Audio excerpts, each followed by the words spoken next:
आदाब, नमस्कार, good morning. कैसे हो आप सब? उम्मीद है अच्छे होंगे। आज की जो कहानी है वो एक एयरफोर्स के अकाउंटेंट से जुड़ी हुई है और कहानी दिल्ली के साउथ दिल्ली की है, पालम विहार की। तो आइए शुरू करते हैं। 2021 में एयरफोर्स के अकाउंटेंट श्री कृष्ण स्वरूप जी डेली की तरह अपने दफ्तर जाते हैं और वो जब एक दिन अपने शाम को दफ्तर से वापस आते हैं तो वो देखते हैं कि घर का दरवाज़ा खुला हुआ है। तो उन्हें बड़ा अजीब लगता है। वो सोचते हैं कि मैं जब आता हूँ तो डेली मुझे डोर बेल बजानी होती है और आज घर का दरवाज़ा ऐसे ही खुला हुआ है। वो उसके बाद घर के अंदर जाते हैं तो वो देखते हैं कि बेडरूम के अंदर उनकी 55 साल की बीवी होती है, उनकी पत्नी, वो खून से लथपथ पड़ी होती है और वो उसे देख के चौंक जाते हैं। जब वो उसे चेक करते हैं तो उसकी मौत हो चुकी होती है। फिर उसकी घर में उनका एक बेटा होता है जिसकी उम्र होती है 27 साल। वो अपने बेटे को भी जब जैसे ही आवाज़ लगाने की कोशिश करते हैं, देखते हैं तो बेटे की भी लाश साथ में पड़ी होती है, वो भी खून से लथपथ होती है। उसके बाद उनकी चीख निकल जाती है और उनकी चीख सुनकर उनके आसपास के पड़ोसी उनके घर के अंदर आते हैं और वो देखते हैं कि दोनों माँ बेटों का हत्या हो चुकी है। उसके बाद उन्हीं पड़ोसियों में से एक पड़ोसी पुलिस को फ़ोन कर देता है और पुलिस आ जाती है। जब पुलिस आके देखती है कि पूरा घर का सामान, अलमारी वगैरह, किचन का सामान सब ऐसे ही बिखरा होता है ज़मीन पे, तो उन्हें ऐसा लगता है कि जैसे हत्या लूटपाट के इरादे से ही की गई हो। उसके बाद पुलिस वाले स्वरूप जी से पूछते हैं कि घर के अंदर कोई ज्वेलरी या कैश। तो बताते हैं कि ना तो हमारे पास इतनी ज्वेलरी है और जो कैश होता है वो हमारे बैंक में होता है, घर के अंदर कोई खास कैश होता नहीं है। तो फिर पुलिस सोचती है फिर हत्या क्यों क्यों की गई है। तो जब भी पुलिस को पता लगता है कि स्वरूप जी के घर के बाहर ना सीसीटीवी कैमरे लगे हुए हैं, तो सीसीटीवी कैमरे की सीडीआर निकालती है जाके। जब देखती है कि सीडीआर का जो बॉक्स होता है वो खाली होता है, कोई सीडीआर ही अपने साथ ले गया जो ये हत्या को अंजाम दे के गया है। उसके बाद पुलिस जांच करती है और सारे पड़ोसी, रिश्तेदार सब आ जाते हैं और फिर अंतिम संस्कार, पहले बॉडियाँ पोस्टमार्टम के लिए जाती हैं और उसके बाद फिर अंतिम संस्कार हो जाता है। उसके बाद इसी तरह वक्त निकल जाता है, अगला दिन हो जाता है और पुलिस जांच ही कर रही होती है कि भाई इतनी बेरहमी के साथ किसी ने दोनों माँ बेटों की हत्या कैसे कर दी। पुलिस यही जांच करती है, मगर पुलिस जब आसपास के एरियो के सारे मोहल्लों के सीसीटीवी खंगालती है तो उन्हें कुछ नहीं मिलता। और जब कुछ नहीं मिलता तो उसके बाद उन्हें एक कैमरे में एक आदमी जाता हुआ दिखाई देता है और उनने अपने मुंह को एक गमछे से लपेटा हुआ होता है और उसके हाथ में एक थैली सी होती है जैसे कि उसके अंदर कुछ हो, और वो सीडीआर केवल 4 सेकंड की होती है। अब 4 सेकंड की सीडीआर है और सीसीटीवी फुटेज है, अब उससे पुलिस क्या पता लगाएगी। तो पुलिस अंदाज़ा लगाती है जो ये हाथ में इसके पॉलीथिन में कुछ है, हो सकता है ये सीसीटीवी कैमरे की सीडीआर हो।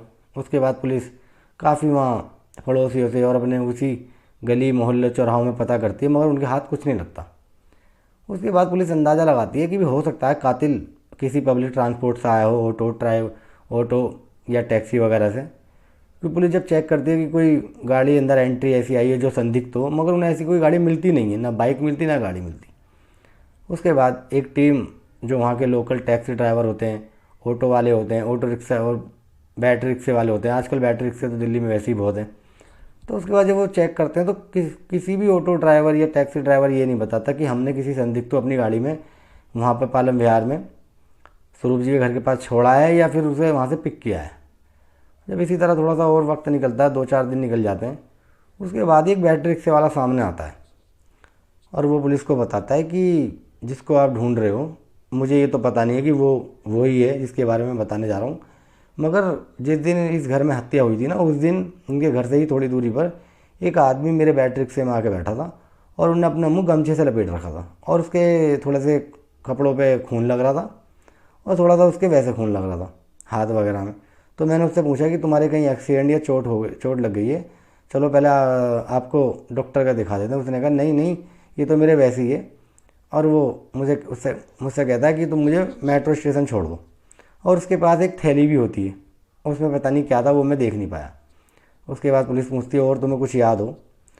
तो पुलिस उससे पूछती है कि तुम्हें इसके बैटरी रिक्शे के बारे में ऐसा क्यों अजीब लगा जो तुम्हें याद रह गया। वो कह रहा मैंने आपको बताया ना, उसका चेहरा गमछे से लपेटा हुआ था, उसने अपना चेहरा, और उसके हाथों में और शरीर कपड़ों पे हल्का सा थोड़ा सा खून लग रहा था, और मैंने उससे कहा भी था, मगर उसने मेरी बात का कोई जवाब नहीं दिया। बस उसने मुझसे कहा कि मुझे मेट्रो छोड़ दो।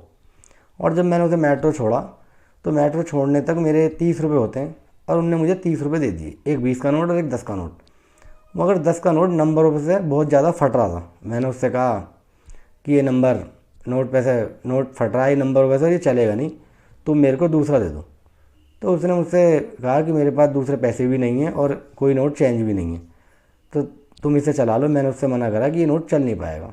तो उसने एक मुझसे बोला कि तुम पेटीएम चलाते हो? मैंने उससे कहा हाँ पेटीएम चलाता हूँ। तो उसने कहा तुम लाओ 20 रुपये मुझे दे दो और मैं तुम्हें 30 रुपये पेटीएम कर देता हूँ। तो वो मुझे 30 रुपये पेटीएम कर देता है।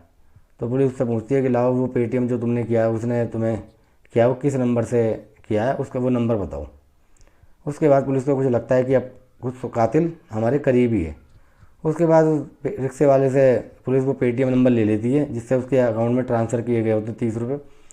और वो लेने के बाद उस नंबर को डिटेल निकालती है और चेक करती है कि ये नंबर किसका है।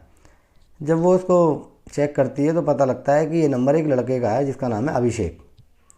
पुलिस फिर अभिषेक के उस नंबर के एड्रेस पर जाती है और वहाँ जाके जब पता लगता है कि ये तो स्वरूप जी जो हैं अकाउंटेंट, उनकी बहन का घर है। उसके बाद जाके पुलिस उनकी बहन के घर पर सारी बातें बताती है। तो मगर उसके घर वाले कहते हैं कि उस वक्त तो जिस वक्त ये हत्या हुई थी उस वक्त अभिषेक तो हमारे साथ ही वहाँ पहुँचा था श्री कृष्ण के यहाँ, और वो हॉस्पिटल में अंतिम संस्कार में हर जगह साथ था, वो कैसे कर सकता है। मगर पुलिस कहती है कि एक बार अभिषेक को बुलाओ। तो अभिषेक को बुलाते हैं तो पुलिस अभिषेक को देखती है तो चौंक जाती है।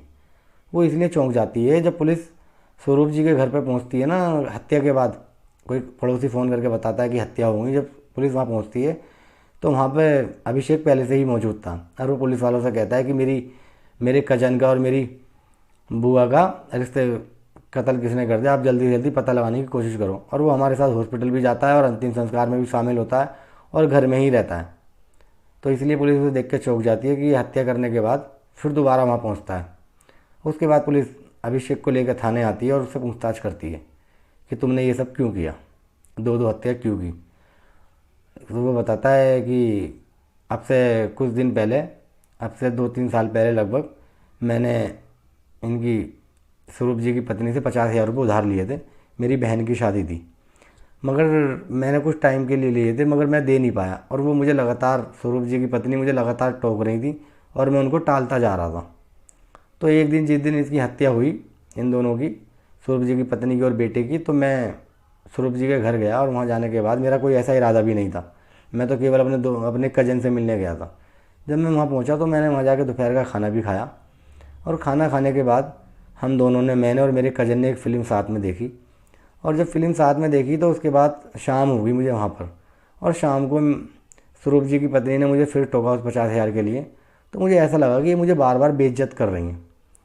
मैंने उनको कहा कि मेरे पास अभी पैसे हैं नहीं और मेरी जॉब भी चली गई है, मैं आपको दे दूँगा। मगर उन्होंने कहा कि तुमने कुछ वक्त के लिए लिया और अब इतना लंबा टाइम हो गया, तुम मेरे पैसे मुझे वापस दो। तो मुझे लगा कि ये मेरी बेइज्जती कर रही हैं। उसके बाद वो मुझे ये कह के अपने अपने रूम में चली जाती हैं और मैं और कज़न साथ में बैठे होते हैं। उसके बाद मैंने वहाँ से उठता हूँ और उठने के बाद जो बॉडी बिल्डिंग का जो डंपल होता है, उस डंपल्स को ले जाके मैं स्वरूप जी की पत्नी के सर में मारता हूँ और उनका मुंह दबा लेता हूँ। और उसके बाद उनकी हत्या हो जाती है, उनका मर्डर कर देता हूँ। और उनका मर्डर करने के बाद फिर जब मैं ये सोचता हूँ कि अगर मैं यहाँ से ऐसे ही चला गया तो मेरे घर के अंदर, इस घर के अंदर अभिषेक भी है, वो मेरा कज़न भी है, और शक मेरे पे ही जाएगा, मैं पकड़ा जाऊँगा। तो फिर मुझे ख्याल आया कि मैं अपने कज़न की भी हत्या कर दूँ। उसके बाद मैं अपने कज़न के पास जाता हूँ उसके रूम में, और वो एक फ़िल्म देख रहा होता है और मैं डंपल लेकर उसके सर में बजाता हूँ और वो भी खूनम खान हो जाता है और उसकी भी मौत हो जाती है। उसके बाद मैं वहाँ से, मुझे डर लगता है और मैं सोचता हूँ कि इन दोनों हत्याओं को लूटपाट का नाम दे देता हूँ। उसके बाद मैं घर का सामान, तिजोरी, अलमारी, कपड़े सब ज़मीन पर बिखेर देता हूँ। और वहाँ से जब मैं चलता हूँ तो वहाँ देखता हूँ CCTV कैमरे लगे हुए होते हैं, मुझे पहले से ये बात पता थी। और उसके बाद मैं उस बॉक्स में से CDR निकालता हूँ और अपने साथ ले जाता हूँ। तो ये बात जब स्वरूप जी को पता लगती है कि उनके बहन का बेटे अभिषेक ने ये सब काम किया है तो वो चौंक जाते हैं, और सारे रिश्तेदारों को इस बात का यकीन नहीं होता, और ख़ुद अभिषेक की परिवार को भी इस बात का यकीन नहीं होता कि वो इतनी बड़ी घटना को अंजाम देगा। तो ये थी कहानी एक एयरफोर्स के अकाउंटेंट की, किस तरह 50,000 की वजह से एक दो हत्या हो गई, और बाद में कातिल ने सोचा भी नहीं होगा कि 10 रुपये का एक नोट मुझे पकड़वा सकता है, और 10 रुपये के नोट ने उसे पेटीएम कराने पर मजबूर किया। और उसने बिल्कुल भी एक सेकंड के लिए ये नहीं सोचा कि मैं जो पेटीएम कर रहा हूँ, अगर हो सकता है कल पुलिस इस तक पहुँचेगी तो मेरा पेटीएम नंबर, मेरा मोबाइल नंबर चला जाएगा और मैं उससे फंस जाऊँगा। तो ये थी कहानी आज की। आप सबको कैसी लगी हमें कमेंट बॉक्स में बताएं। मिलते हैं एक और नई कहानी के साथ, हमारे चैनल को सब्सक्राइब करें। मिलते हैं एक और नई कहानी के साथ, तब तक के लिए शुक्रिया, बहुत बहुत शुक्रिया।